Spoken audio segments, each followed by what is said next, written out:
Welcome to my YouTube channel. আজকে আমি তোমাদের সাথে শেয়ার করতে যাচ্ছি খুব জনপ্রিয় একটি নিরামিষ রেসিপি, যেটি খুব একটা দেখা যায় না আমাদের এখানে। এটা সাধারণত মায়াপুর ইস্কনে এই ধরনের আইটেম করা হয়। তো আমি আজকে আমাদের বাড়িতে প্রায় হয়, তো আমার ফ্রেন্ডদের খুব ফেভারিট এটা, তো ভাবলাম আজকে আমি তোমাদের সাথে শেয়ার করি। তো দেখেই নিলাম, প্রথমে ময়দাগুলোকে লুচি বানানোর মতো ওরকম জল দিয়ে মেখে এরকম একটি দলা বানিয়ে নিতে হবে। একটু জল দিয়ে খানিকক্ষণ ভিজিয়ে রাখতে হবে। তারপরে কলে নিয়ে বা যেখানে আপনাদের জলের ব্যবস্থা আছে নিয়ে যাবেন। তারপরে জল দিয়ে ভালো করে এরকম চটকে এটাকে ধুয়ে ফেলে দিতে হবে।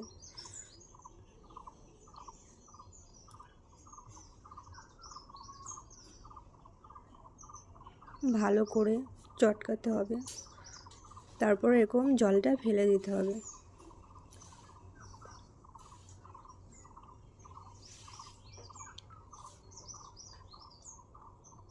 আবার জল দিতে হবে, যতক্ষণ না পর্যন্ত ওই জলটা পুরো ফ্রেশ জল বের হচ্ছে ততক্ষণ পর্যন্ত এটা এভাবে ধুতে হবে। দেখুন লাস্ট এরকম আসবে, এটা পুরো চুইংগামের মতো হয়ে যাবে। ময়দার ডলাটা পুরো চুইংগামের মতো হয়ে যাবে। এই যে দেখুন। তারপরে কড়াইয়ে সরিষার তেল দিতে হবে, দিয়ে ময়দার দলা থেকে একটু একটু করে চিড়ে এগুলো ফুচকার মতো করে ভেজে নিতে হবে। এই যে ছোট্ট ছোট্ট করে ছিঁড়ে ফুচকার মতো করে ভেজে নিতে হবে।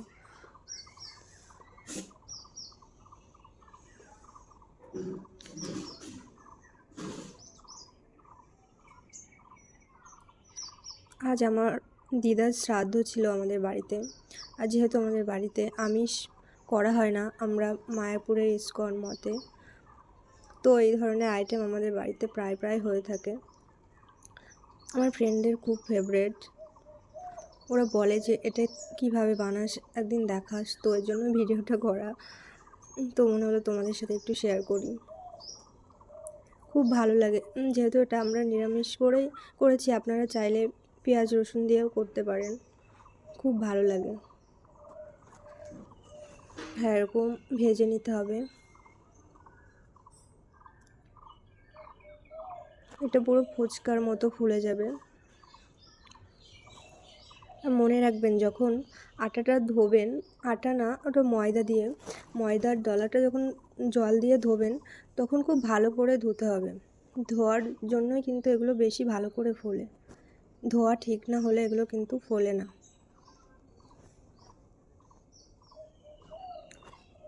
ভালো করে নেড়ে চেড়ে গাটা একটু হালকা হলুদ কালারের হবে, তখন তুলে নিতে হবে।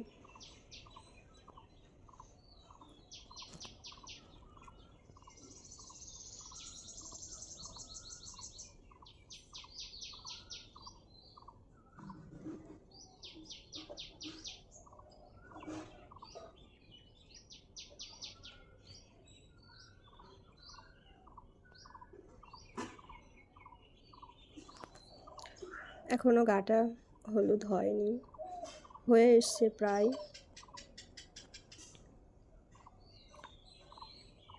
আপনারা বাড়িতে বানাবেন, দেখবেন খুব ভালো লাগে খেতে এটা।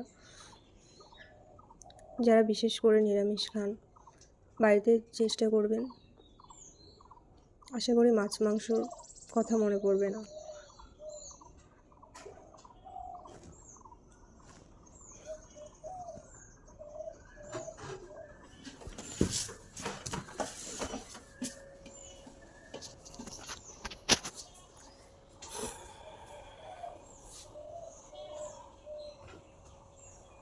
আমাদের প্রায় হয়ে এসছে, এবার এগুলোকে নামাতে হবে।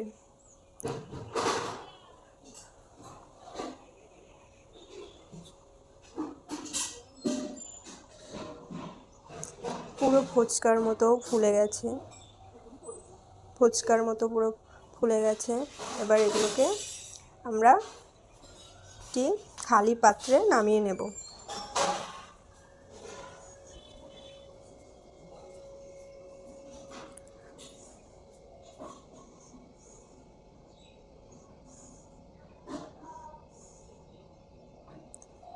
এভাবে যতগুলো আছে বাকিটাও এভাবে ঠিক এভাবেই ভেজে নেব।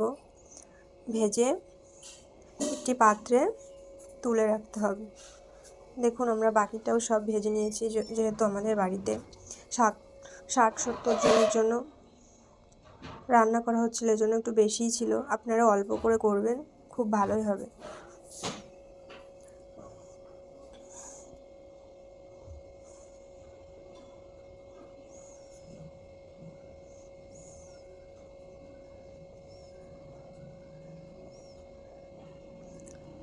আমাদের মোটামুটি সব ভাজা কমপ্লিট। এক এক করে আমরা সব ভেজে তুলে নিয়েছি, দেখুন। তারপরে একটা খালি কড়াইয়ে সরষের তেল নিতে হবে। তারপরে এক এক করে মশলাগুলো সব দিয়ে দিতে হবে।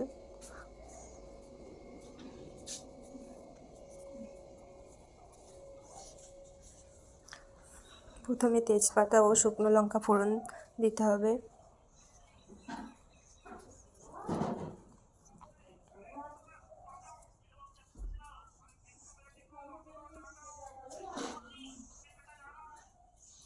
একটু তেলটা ভালো করে গরম করতে হবে।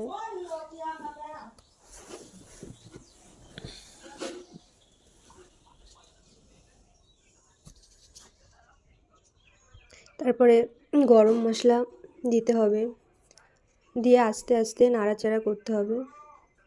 তেলটা একটু ভালো করে গরম করতে হবে,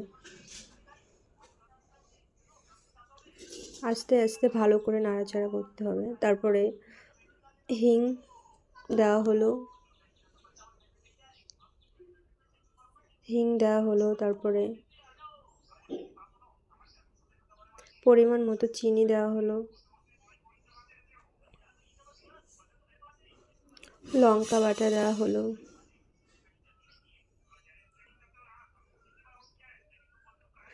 লঙ্কা বাটা না, ওটা জিরে দেওয়া হলো। লঙ্কা বাটাটাও দিতে হবে, একটু পরেই দিতে হবে। হ্যাঁ, লঙ্কা বাটা দেওয়া হলো। মোটামুটি তেলটা ভালো করে গরম করে শুকনো লঙ্কা, জিরে, গোটা জিরে, তেজপাতা, হিং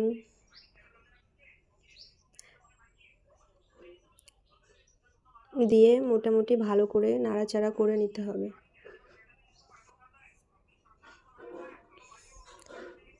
একটু তেলটা ফুটে উঠলে বাকি মশলাগুলোও যোগ করতে হবে।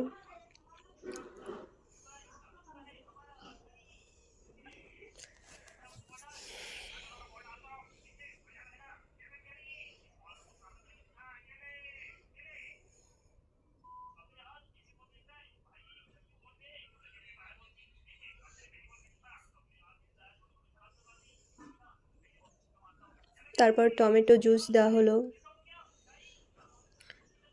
আপনারা যেমন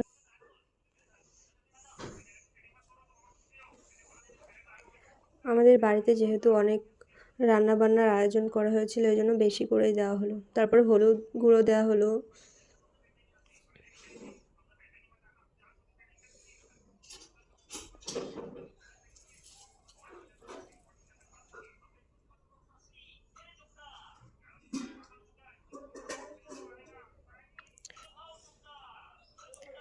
তারপরে জিরা গুঁড়ো দেওয়া হলো,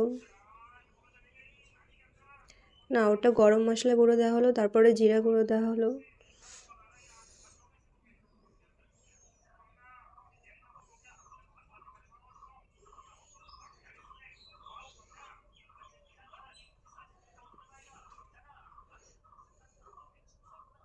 আসলে আমি ওটা ফার্স্ট টাইমই দেখছিলাম রান্নাটা।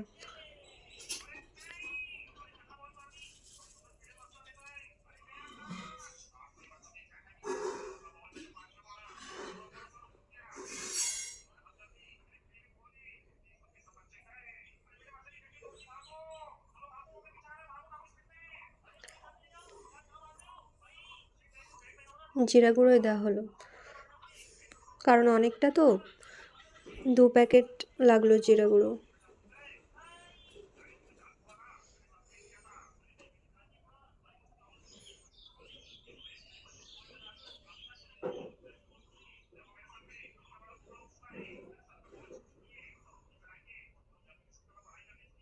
গরম মশলা গুঁড়ো দেওয়া হলো সানরাইজের।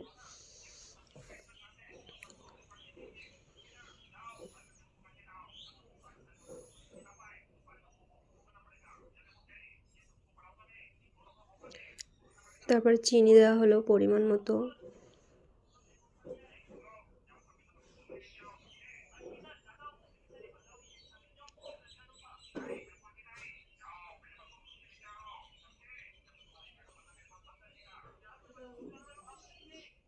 নুন দেওয়া হলো।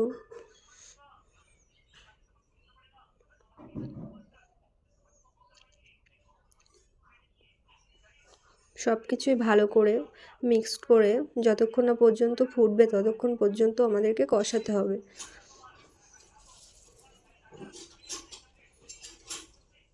লঙ্কার গুঁড়ো দেওয়া হচ্ছে।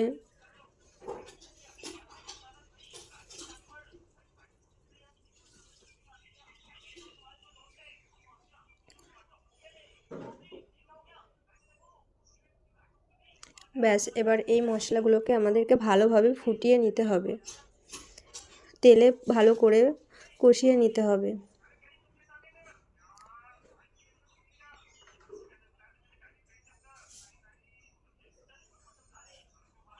আমাদের কষানোটা প্রায় হয়ে এসছে।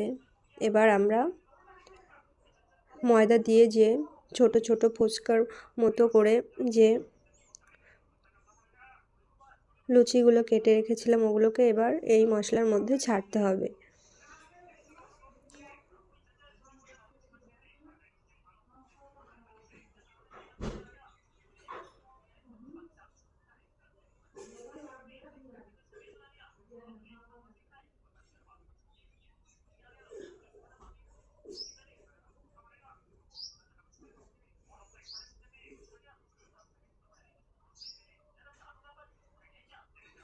তেলটা ফুটছে।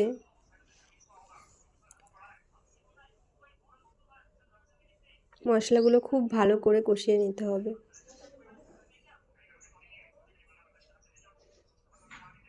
এবার আমরা লুচিগুলোকে দিয়ে দেব, দিয়ে ভালো করে মশলাগুলো মাখিয়ে মাখিয়ে নাড়াতে হবে।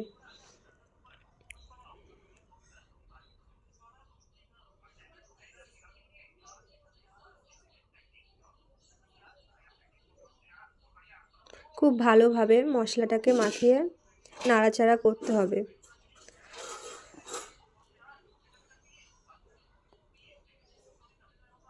আমি জানি না ক্যামেরাতে কেমন লাগছে, বাট অরিজিনালি কালারটা খুব সুন্দর এসেছিল, পুরো মাংসের মতোই লাগছিল।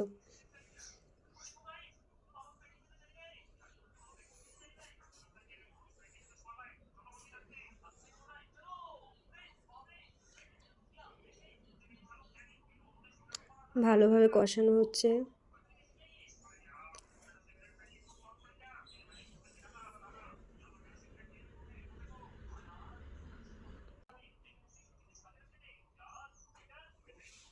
এবার ফ্রাই করে রাখা আলুগুলো দিয়ে দিতে হবে।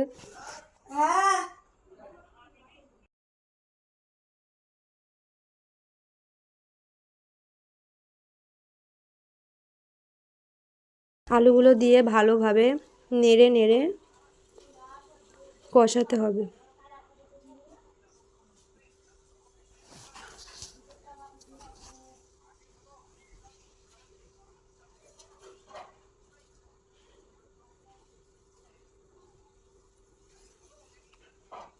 আমাদের কষানোটা প্রায় হয়ে এসছে।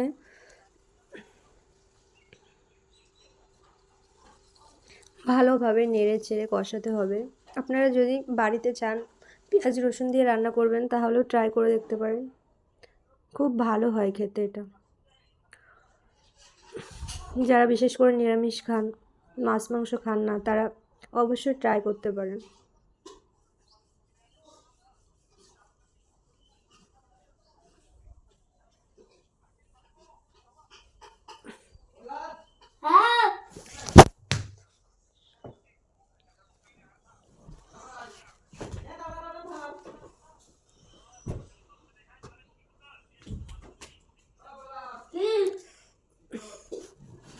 তারপরে মশলা করা জলগুলো দিয়ে দিতে হবে।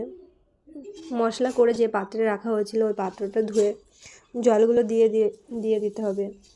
ঠাকুমা বলতো মশলা ধোয়া জল দিলে তরকারি খুব টেস্ট হয়, স্বাদ বাড়ে।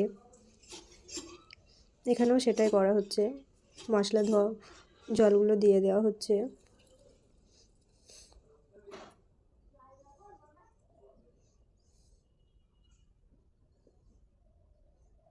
তারপরে একটু নাড়াচাড়া করতে হবে। তারপরে গরম জল ছিল সেটাকে অ্যাড করা হলো। পরিমাণ মতো জল দিতে হবে।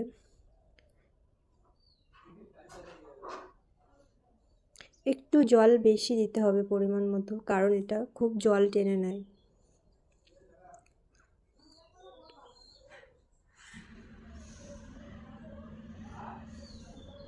ব্যাস, আমাদের রান্না প্রায় কমপ্লিট।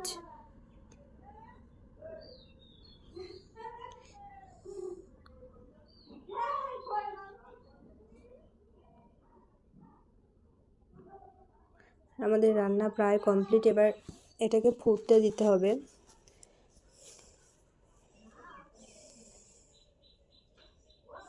ব্যাস, ফুটে গেলে উপরে ঘি ছাড়িয়ে পরিবেশন করুন।